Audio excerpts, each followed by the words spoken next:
TCL is a proud sponsor of the Score North Studios. Enjoy more of the things you love with TCL. These two guys have Minnesota sports flowing in their veins. Mackey and Judd on Score North and ScoreNorth.com. Yeah, welcome into, I don't know, it's a scheduled episode on this Labor Day. We were definitely going to do a show. You and I were going to get up and, take a couple hours out of our 3-day weekend. And then breaking news hits right before we hit the microphones here. Mackey and Judd, daily Minnesota sports entertainment. And on Thursday night when the Gophers were going toe-to-toe with Ohio State, and Mo Ibrahim pushes off with, I think, his left foot and then winds up limping off the field. But you could see that they showed the slow-motion replay 2 or 3 times, and it looked to me like a torn Achilles. Like, I'm not a doctor, but you can see when the calf ripples, it's not a good sign. Yeah. The human calf is not designed to ripple like that. No, it is not. Take it from 2 highly trained and Olympic caliber athletes here, Mackey and Judd. Seen a lot. Seen a lot of bad things. But the Gophers just announced this morning that he's out for the season with a lower leg injury here. Andy Greeter reports Mo Ibrahim will have season-ending surgery from his lower leg injury sustained in the loss to the Buckeyes. It's kind of like hockey. Oh, yeah, it's a lower body injury. Right. It's an Achilles, right? That's the thing that would. It's either a torn calf or a torn Achilles. So with that cheery news here on this Monday, why don't you start us off, Judd Zulgad, with your first statement? Statement number 1 involves a conversation that not only is perfect for the Mo Ibrahim injury, but also perfect because we've had this discussion on this show a long time. We are about to find out how important running backs, in particular, certain running backs are, because this injury is again a conversation about, okay, it's a big loss. Guy's a good player. He's definitely a very good player. But that being said, I think both of us have always been in lockstep on this. Running back is usually not, let's say, a cornerback. You lose a Pro Bowl cornerback, you're in trouble. You can't just say, next man up. Okay, dude, you be Xavier Rhodes in Rhodes' prime. Left tackle. You can't just lose a left tackle and say, hey, Rashad Hill, you play left tackle and it's going to be great, right? There's a lot of positions at which you can't lose guys and just expect the next guy up to replace them. Running back, it's always been our contention because we've seen it. It's not like we're making this up. But think about the amount of times that we've seen running backs go out and they get replaced. And, oh, my God, the next guy's really, really good, too. He's almost just as good. So this will be the latest test in a running back going out. Is it the running back himself, or is it, yes, he's got a skill set. He's good. I'm not saying he's not good, but you also have behind him a guy that can step in. And if he can read the blocks as well as the last guy and catch some passes, you're usually okay.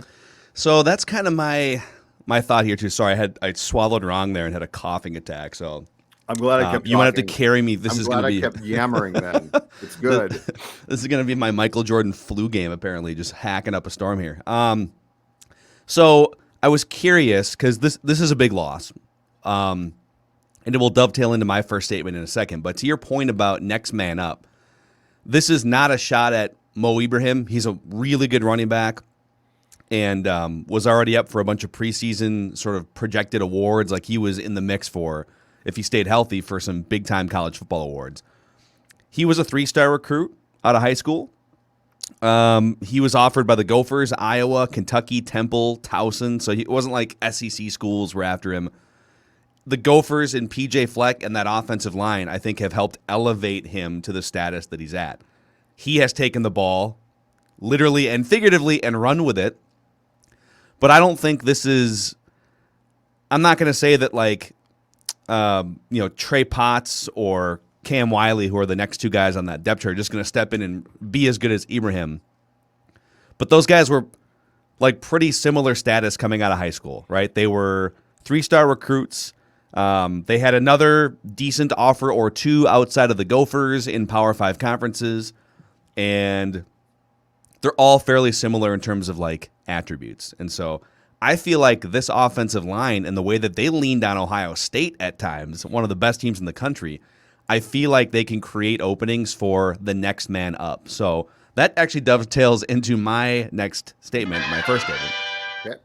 Despite that injury, I thought he was out for the season when I saw the injury. So my next take doesn't change at all based on the fact that we now know that Ibrahim is out for the season.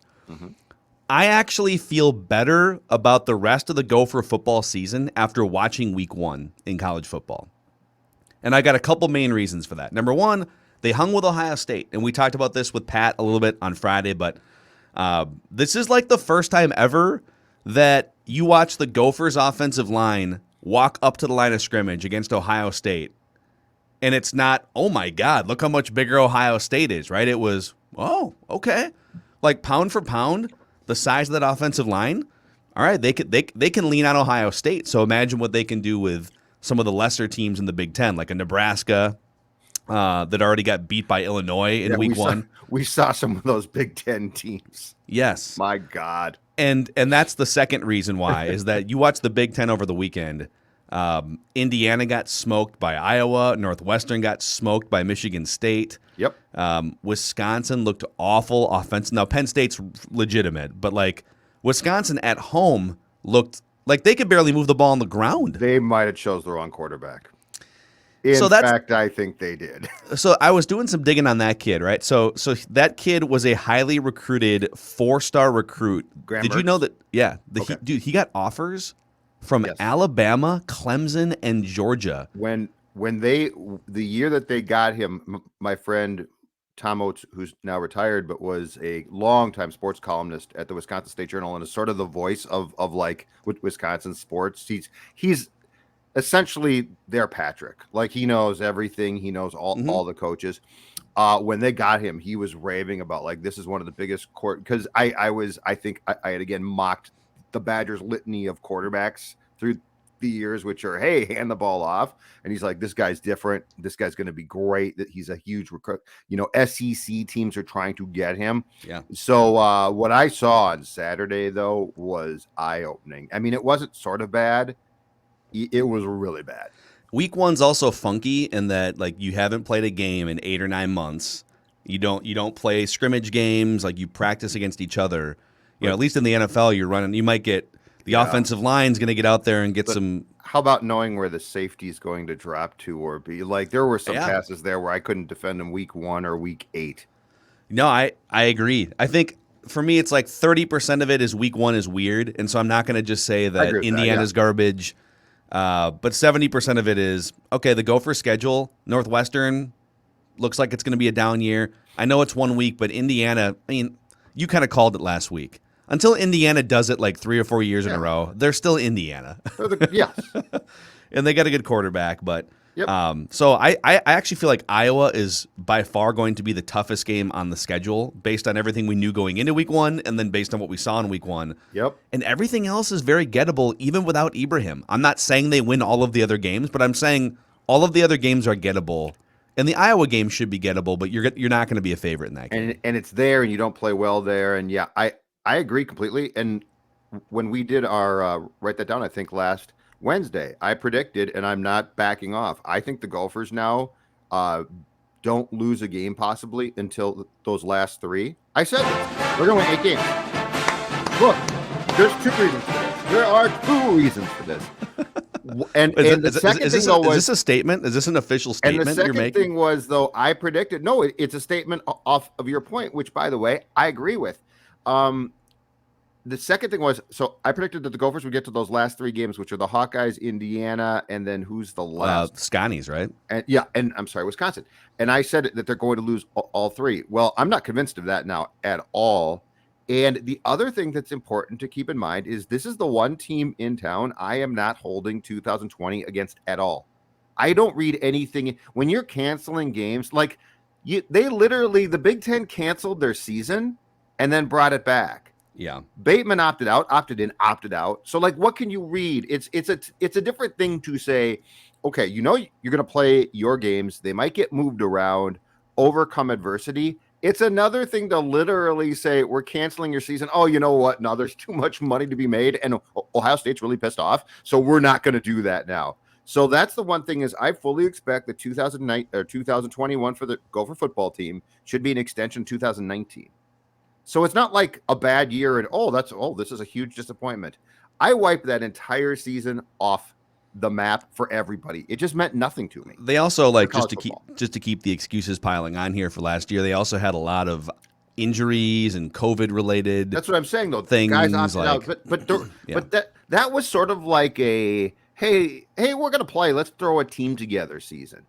Yeah, I agree. It was weird. No crowd noise. I think not that like, Huntington Bank Stadium is this impossible place to play for road teams, but like all of those factors, I think. Now, if they struggle this season, now it's a different ball game. Then I will definitely reassess and probably be harsh on them. But I'm just saying, I watched most of those games. I couldn't read a thing into them. Actually, just because I think we're getting to the end of the Gopher portion of statements here, I will say two things. I think the schedule sets up, like I said, very well for them if they want to make some noise. I think it could even set up for them to flirt with a division championship if they can beat either Iowa and or Wisconsin toward the end. But if they're going to do that, two things have to happen. Your coach, PJ Fleck, my coach, I guess, PJ Fleck. Yeah, it's more your coach than my coach. He has to be better with game and clock and timeout management. Like he's got to be better about those little wins on the fringes within a game where the opponent might have a better roster than you, but you're better in the clock management area, or like this wouldn't have mattered probably, but toward the end of the first half against Ohio State, the Gophers run a play. They're on kind of the fringe of field goal range, right? They got the interception, if I remember right. They wasted a bunch of time running the football with under 2 minutes to go. No urgency. They're just running. They're running the football. It was very Vikings-like. Yeah, and so they get that there's like 30 seconds left or 25 or 30 seconds left, and they run their last play on third down. They get stopped, and it's fourth down, but the clock is ticking. And Ohio State doesn't call a timeout. So you've got the ball at like the 40-yard line of Ohio State's, and they're not calling a timeout. You think, well, wouldn't they want to call a timeout and just see if they can return a punt or something? And they said, nah, we're good. Well, when they say, nah, we're good, then you should call a timeout with like 2 seconds to go and throw a ball into the end zone, right? Are you not doing that because you're afraid? Like, you have a senior quarterback who you should trust, which is my second point. Tanner Morgan has to be really good the rest of the season. Like, I know that you're set up to run the ball and your offensive line is a road grading, just 300-plus pound dudes, but especially when Ottman Bell comes back, Tanner Morgan needs to be the Tanner Morgan from a couple years ago. And I get that Rashad Bateman helped him be that Tanner Morgan, but it's PJ Fleck, be better at game management, and Tanner Morgan, be better, period, I guess. And you're also going to, in his case, I think the key thing with Tanner is that he needs to make decisions quickly. You can't, this is the Big Ten. I mean, it's not perfect, but it's not awful for sure.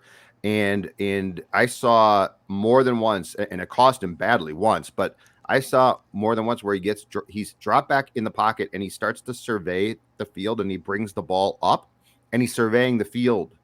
It's like, that's not, no. Now, I've never played quarterback in the Big Ten, nor will I.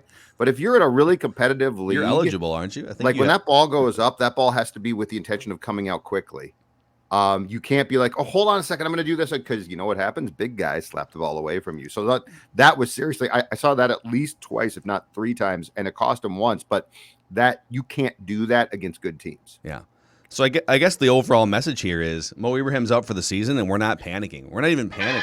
Hey, if I gave you a position, like take away the names, if I gave you a position at which you lost a key player, unfortunately, no offense, I'm going to tell you right now, if you came to me with that list, running back would probably be my top one of, well, if you got to lose a guy, I'll take the running back. And then I think what happens oftentimes is, and again, that's just not meant to like, Mo Ibrahim is really good. I'm not meaning to slight him, but you see this all the time with NFL teams, with college teams. One guy racks up a bunch of carries. The offensive line gets X amount of credit for that, right? I think people sometimes think, oh my God, like all of the production that Mo Ibrahim gives you is gone. It's like, not all of it.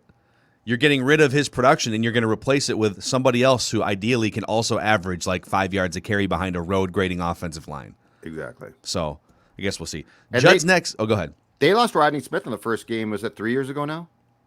Yes. It was exact same type of deal. He tore his ACL, I think, but I mean, it was the same thing. It was like night game, Thursday night opener. Rodney Smith's in for a 1,000-yard rushing season. No, he's not. Yeah. So They've been there before. Judd, your next statement is presented by Federated Mutual Insurance Company. You want to talk about risk management and protecting your assets? Yeah, tell me how. The Gophers, the Gophers definitely have a great relationship with Federated. I'm not sure they're the company that's helping them find backup running backs, but they're the company that can help your company be better with risk management, be better with protecting employees and keeping everyone safe. Just before you only think about the top line, consider the risks that can chip away at your business. And that's where Federated comes in with great risk management tools and expertise. Federatedinsurance.com. And remember, at Federated, it's our business to protect yours. Statement number 2 from Judd. Statement number 2, after a weekend on the couch of watching college football, it was glorious. It was heavenly. But this statement is probably a long-held Zolgadian statement. But after week 1, I need to say it again. College football players in particular need to stop launching themselves. Defenders need to stop launching themselves at opponents to try and make tackles. Twofold. One is, lots of times, guess what? You bounce off the guy or you miss him entirely. You don't tackle him. Like, somehow these kids have been taught, or they think if I launch myself and I hit this guy hard enough, I'm going to blow him up. Okay, but, and this goes into the second part, but you lose control of your body in the sense that you can't determine where you're going once you leave your feet. And the second part is, and I know that this rule isn't perfect, and I agree it has a lot of problems, but I think you forfeit your right to complain when you launch yourself and get called for targeting. Because the targeting thing is ridiculous. It is, but Joel Klatt was all over this all weekend. Yeah, but the Penn State kid launched himself to try and knock the guy out of bounds or to the ground instead of trying to get over and tackle him. Like, you have to know by now, targeting, I agree, it's got a lot of problems to it. But when you leave your feet, you are inviting the officials, if your helmet lands ever so slightly wrong, to get you for targeting. That's the point. Like we know what the problems are. So if I'm a coach, I'm like, how do we address the problems? Because they're not eliminating the call. That's my issue. But don't you think? But here's my stance on it. I agree. Like, use better form ideally, but we're now probably 10 years into using better form. Like, kids are taught different forms, but it's such a fast game, even at the college level. It's such a fast game. And you're in some of these games, I mean, it's a bunch of 4- and 5-star recruits that are running around. They're going to be drafted in the NFL. Mm-hmm. And there's going to be bang situations where, like, you're trying to dive at a player to push him out of bounds and your helmet leads. So I think I agree with Joel Klatt. Intent needs to be factored in to some extent. Like, if it's sort of a mistake, you're just going to auto eject players and then they miss the next game if it happened in the second half. To me, that's ridiculous. Well, one is I think the rules should be changed immediately. If you're ejected from that game, but if you're ejected in the second half, you sit out the rest of that game. But to have to sit out the entire first half of the next game, to me, and I know why they do it, it's silly. So, like, let's confine it to a game. But the problem is, and Joel Klatt's point was great, but the problem is this one. These officials and the officiating supervisors in college aren't good enough to now give them the intent to determine. They're not good enough. They're going to screw that up. It's going to become worse. It's going to become, because the whole problem with targeting is it's completely subjective. And that's why I'm saying I don't want my players. It's different if I'm going to tackle a guy and my helmet, he adjusts, I don't adjust. They call targeting. That's a tough break, and that just stinks. And I think that happens all the time, too. And it does. But what I don't like is when a guy comes flying from out of position and literally comes flying in, and now he's lost control of his body and landing point. And that's where I would try and coach that out of players, because I don't think for the times that you see a cool hit and that works, I think you see it either A, not work, or B, get called in targeting way too much. So like, if you're coming in to make a tackle and you're right there and your head is wrong because the guy adjusts and now it's a helmet on helmet hit, that's one thing. What I don't like is when guys like the Penn State kid literally came flying from out of nowhere and he got called for targeting. And I was like, of course he did. But why can't it be like the NBA? Why can't it be like the NBA in flagrant fouls where, okay, that wasn't, so there's a foul, And then there's a flagrant 1 and a flagrant 2. Those guys are professional officials and the officiating crews and the people But who this is Power review it. 5, man. There's billions of dollars. Have you watched the officiating? The officiating is bad, but the officiating also would get the help of slow motion replay for some of these. I know, but well, I not for still some, don't for think all they're of these good calls. enough. Like who determines intent and how do they do it? And But wouldn't and you rather them what's have the option? line? Because like I'd rather them have the even if they're not great at determining intent, we're starting from a place of that player has been ejected. Yeah, I know. I would like them to go in and then be able to say, maybe ejection's a little harsh. That was kind of a bang bang play. 15-yard penalty, no ejection. Like there should be like I agree with you. They're not going to do it on the fly, but they're starting from a place of these guys are ejected. Right, but okay. And the problem there is they don't even have a good idea of from crew to crew what an ejection should be. My issue is though that when you launch yourself, you like invite them to say that looks like targeting, and it gives them the hammer then to say you're ejected. But here's the other thing. Like one more thought on this, and then we can move on. Okay, it's a good conversation. It's maddening to watch. I think for 10 years this has been a thing. Now I can't remember when targeting came into play, but like the discussion about changing tackling form and concussions and CTE, like this has been a thing now for a decade. And at the youth level, they're teaching heads up tackling, and like teams know that seasons can get derailed by a guy getting knocked out for ejected for a targeting call. So it's not like coaches aren't teaching this or trying to get rid of it at every level. So I think it's really to say like, well, they need to do a better job of coaching. I don't know. I mean, they are coaching it, and it's still a fast game, and guys are flying around and diving, and helmets are, it happens. And I just think we need to be better at the way that we're policing it. Well, so I just don't think launching is good tackling form to start with, because I see far too many guys go for the highlight hit, and they either bounce off, miss entirely, or get called for targeting. So I guess my starting point would be, if you are coming from the safety position across the field and decide I am going to fly through the air to try and make this tackle, you probably made a bad decision. That's fair. That's a fair point.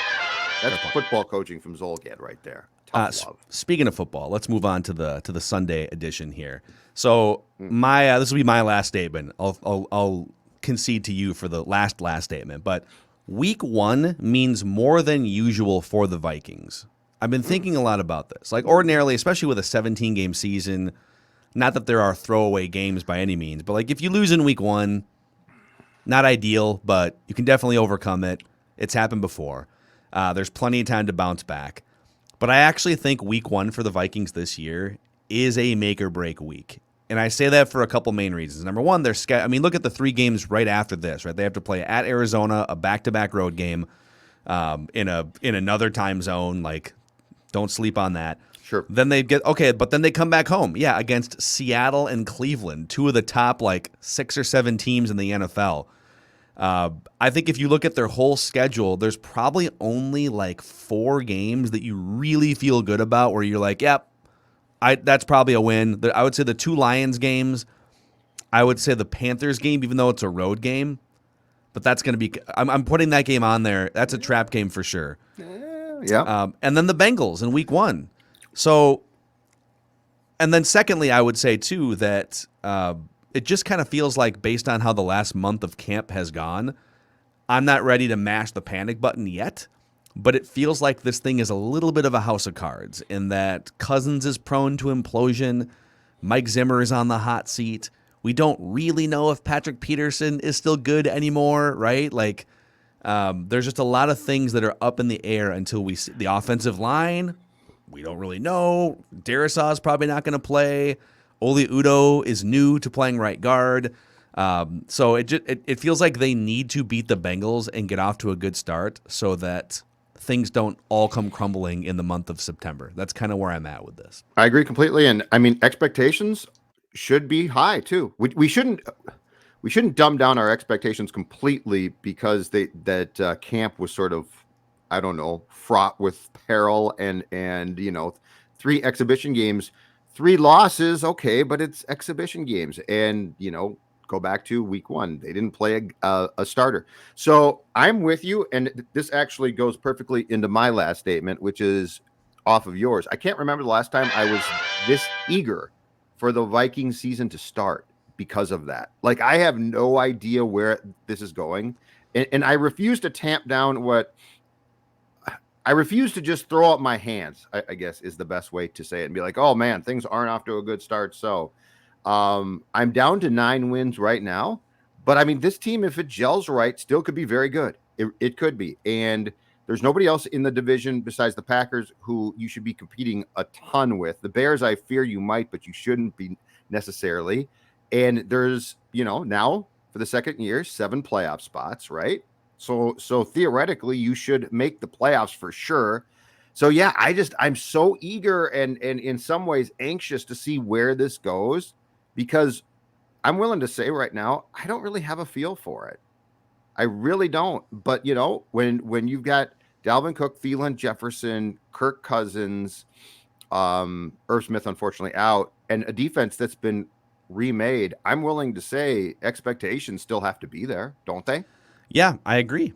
I mean, you've had years and years sort of building to this point, right? You've been in this win now window, and I saw a couple other publications went with the 38 draft picks talker that we brought up on Purple Daily last week too. Like, that's becoming a thing.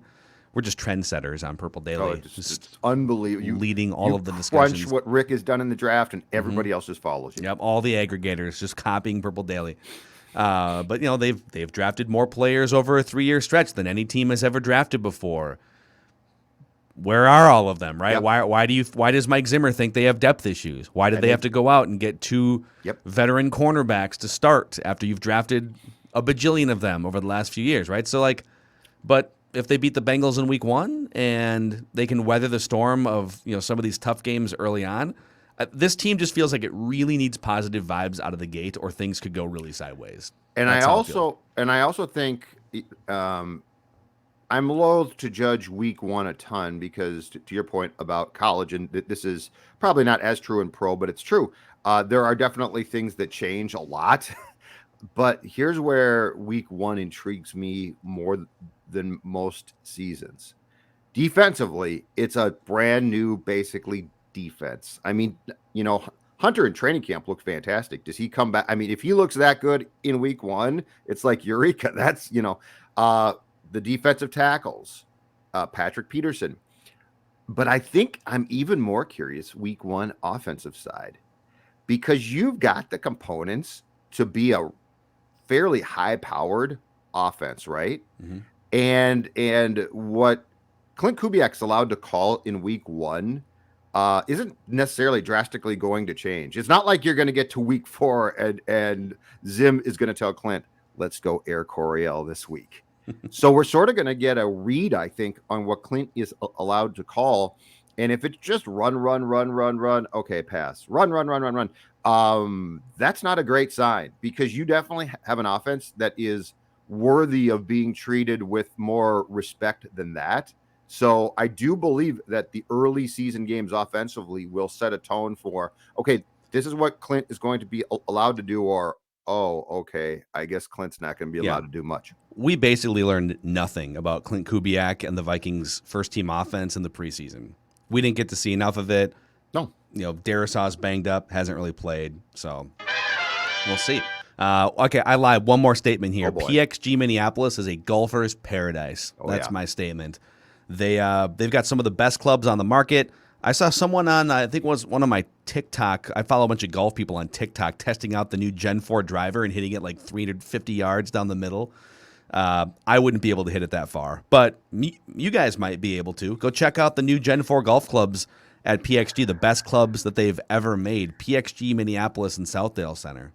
TikTok is my new crack website or place to go. I think I spent 3 hours last night watching TikToks.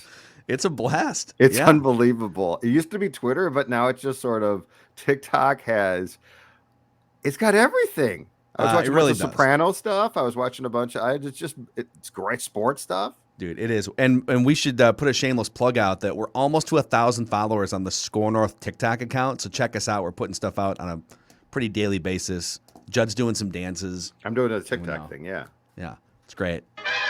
So, all right, just a little holiday abbreviated sort of emergency episode of Mackey and Judd here.